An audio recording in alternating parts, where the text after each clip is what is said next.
Dibantu subscribe ya teman.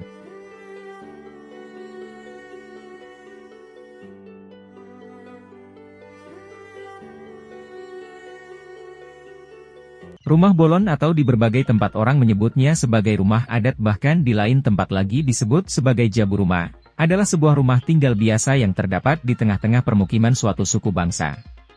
Setiap suku bangsa di Indonesia, masing-masing memiliki rumah adatnya dengan nama dan bentuk yang berbeda pula.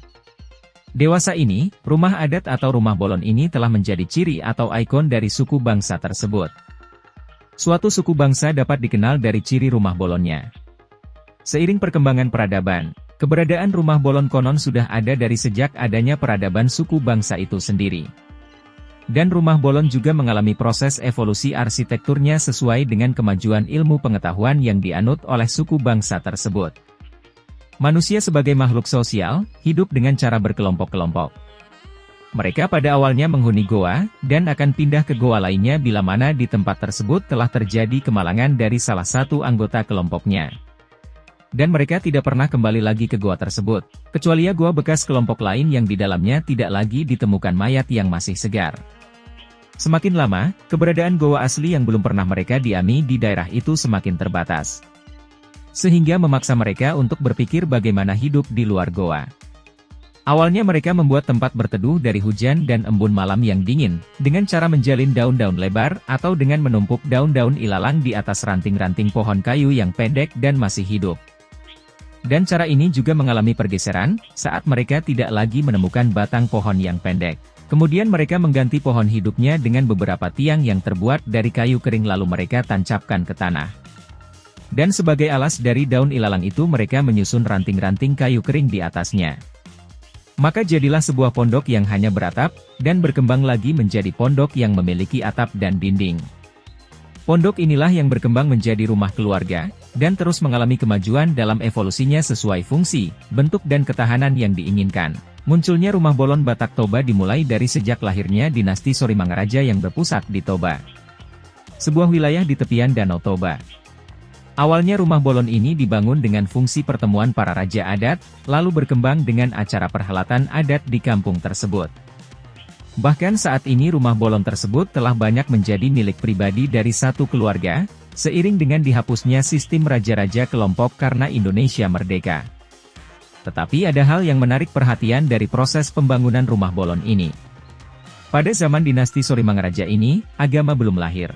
Faham mereka masih sebagai penganut pemuja begu, yaitu sebuah faham kepercayaan terhadap adanya kekuatan yang menguasai hutan, dan menganggap kekuatan tersebut dapat murka. Karenanya, mereka kerap memujanya dengan cara penyajian sesajen di bawah pohon.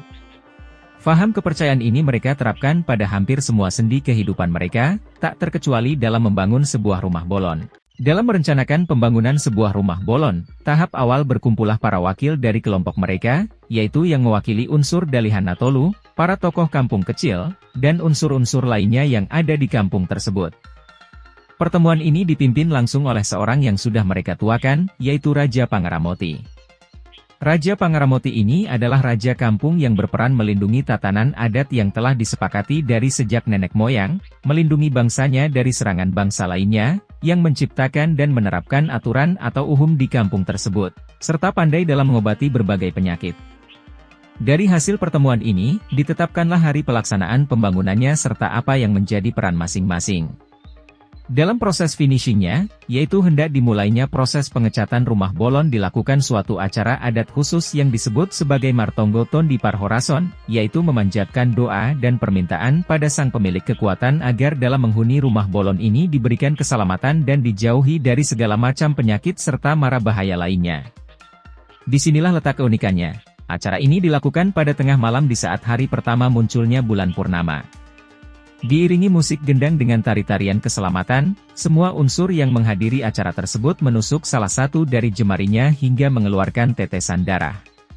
Kemudian jari yang meneteskan darah ini dicelupkan pada satu cawan yang berisi air, sirih dan jeruk purut. Terakhir, Raja Adat melakukan hal yang sama lalu memanjatkan tonggonya, berdoa, memohon keselamatan. Selanjutnya air cawan yang sudah bercampur tetesan darah ini digunakan sedikit demi sedikit sebagai salah satu bahan campuran ket yang sudah dipersiapkan sebelumnya.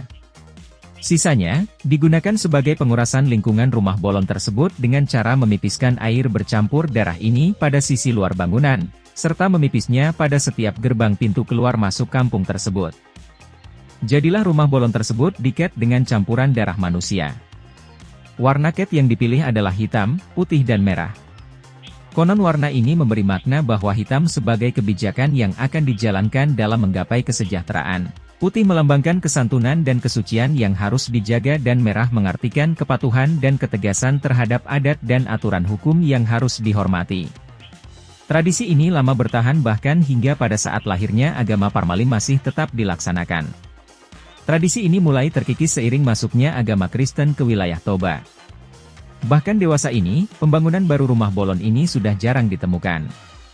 Telah bergeser ke bentuk dan struktur yang lebih modern seperti bangunan hotel, wisma, bahkan rumah tinggal yang terbuat dari batu bercampur semen. Kemungkinan besar hal itu juga dipengaruhi oleh unsur kayu yang sudah langka, sehingga memaksa manusia itu hidup kembali ke zaman goa, namun goa yang dibentuk sendiri sesuai keinginannya seperti hotel, apartemen dan rumah tinggal lainnya yang terbuat dari batu dan semen.